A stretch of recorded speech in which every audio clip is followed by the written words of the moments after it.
अगर आप कप्तान हैं और आपको आखिरी ओवर में 10 रन बचाने हैं तो आप किस गेंदबाज के हाथ में गेंद देंगे? मैं दावा कर सकता हूं, बच्चे से लेकर बूढ़े तक, इंटरनेशनल प्लेयर से लेकर चाय बनाने वाले तक 10 में से 9 आदमी कह देंगे कि भैया बुमराह को गेंद दे दो, मैच जीत जाओ। लेकिन पाकिस्तान के पूर्व कप्तान बाबर आजम ने कहा कि मैं बुमराह को नहीं दूंगा, मैं नसीम शाह को दूंगा। जब ये कहा था तब बड़ी चर्चा चली थी, लोगों ने कहा अच्छा बुमराह से बड़ा।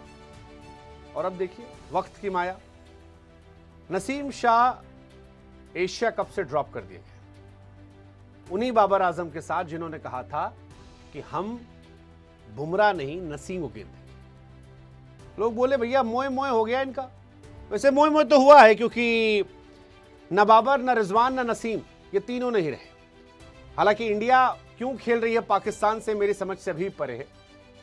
कई खिलाड़ी भी कह रहे हैं कि नहीं खेलना चाहिए, लेकिन जब सिलेक्शन हुआ और ये बात निकलकर सामने आई कि जो बुमराह से बड़े गेंदबाजों को मान रहे थे, तो फिर इंडिया में लोगों ने कहा कि भैया इनका अच्छा है, आपस में तारीफ करते रहो। नसीम शाह से पूछो तो कह देंगे बाबर आजम, बाबर से पूछो तो कह देंगे नसीम। हसन अली का किंग जो है, उसके हैंगओवर से अभी भी क्रिकेट फैंस जो हैं पूरी तरह निकले नहीं। बट ये बड़ी खबर है, क्योंकि नसीम शाह पाकिस्तान ये अपने आप को बहुत बड़े बड़े प्लेयर मान रहे थे। फिर टेस्ट में डाउनफॉल आया, लोगों ने कहा कि यार T20 फॉर्मेट में they are good team, but आज T20 में भी अगर इनकी रैंकिंग देखेंगे तो फिर वही गाना इनके लिए याद आएगा कि सपना टूटा है दिल मगर जलता है, हाँ थोड़ा दर्द हुआ फिर भी चलता है। जसप्रीत बुमराह से बड़ा गेंदबाज नसीम शाह को बताया जा रहा था, और आज ना नसीम है, ना बाबर है, ना रिजवान है। कोई पिटने की वजह से बाहर हो गया, कोई रन ही नहीं बना पाता इस वजह से बाहर बैठा है, और पड़ोस से आवाज आ रही है ये दुख खत्म क्यों नहीं होता भाई। हाँ सच है यार, मतलब जसप्रीत बुमराह अनडाउटेडली किसी भी क्रिकेट फैन से पूछो, मैंने इंग्लैंड जाकर कम से कम 10-12 खिलाड़ियों का पॉडकास्ट किया और वो बड़े बड़े प्लेयर थे। मतलब हाशिम अमला जैसा प्लेयर रहा, क्रिस गेल रहे, एबी डिविलियर्स रहे और बहुत सारे खिलाड़ी रहे।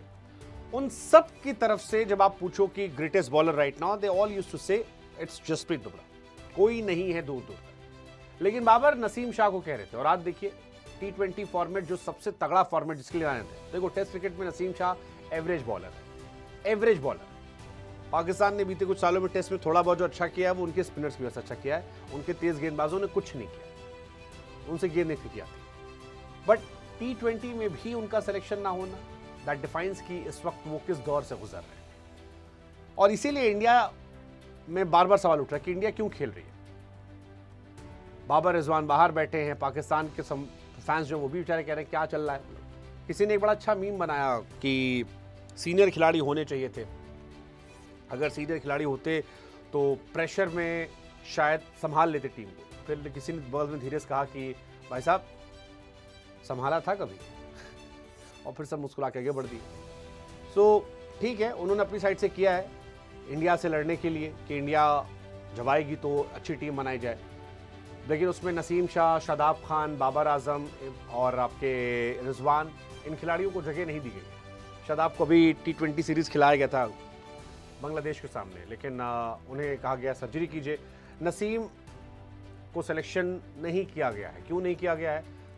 अब वो विन एंड लर्न वाली कहानी है, कुछ दिन लर्न कर लेंगे। बाबर रिजवान को लेकर भी कहा गया कि भाई साहब स्ट्राइक रेट जो था वो ख़त्म था, और ख़त्म स्ट्राइक रेट पर क्या करेंगे?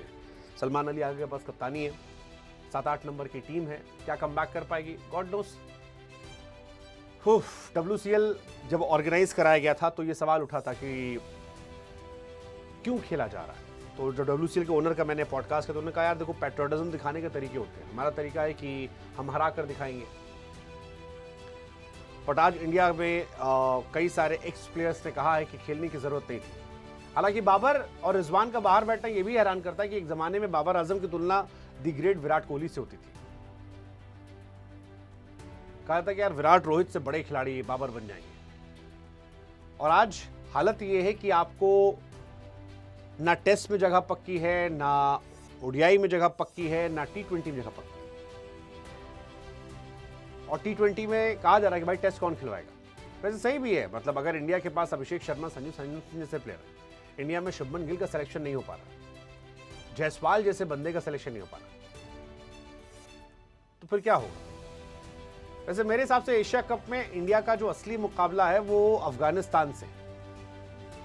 दे आर एक्चुअली टफ कॉम्पिटिटर, तगड़े गेंदबाज हैं, ओपनर तगड़े हैं, मिडिल ऑर्डर तगड़ा है, नए लड़के उनके पास सिद्दीकुल्ला अटल जैसे हैं वो तगड़े हैं। सो वो बड़ा जबरदस्त रहने वाला है। मुझे लगता है इंडिया का सबसे तगड़ा कॉम्पिटिटर जो है एशिया कप में, that is Afghanistan, then Sri Lanka, then most probably शायद पाकिस्तान एंड बांग्लादेश।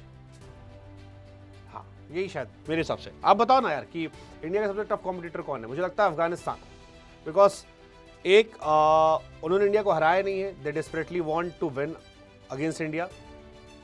सेकेंड, उनकी बॉलिंग बहुत तगड़ी है, दे हैव नूर अहमद, उनके पास गजनफर है, फास्ट बॉलिंग भी उनकी ठीक हो गई है, they have good allrounders, opening में अच्छा है, गुरबाज, जादरान, सिद्दीकुल्ला अटल। सो पावर पैक टीम है, unlike Pakistan. And again it's a theory यार, अब पाकिस्तान की इकॉनमी की तरह क्रिकेट भी खत्म हो गया, sad for them. But again, क्या इंडिया को खेलना चाहिए? मतलब I am quite uncomfortable making this video, but India खेल रही है, चर्चा चल रही है तो बनाना पड़ रहा है। What's your take? Let us know, बताइए आप।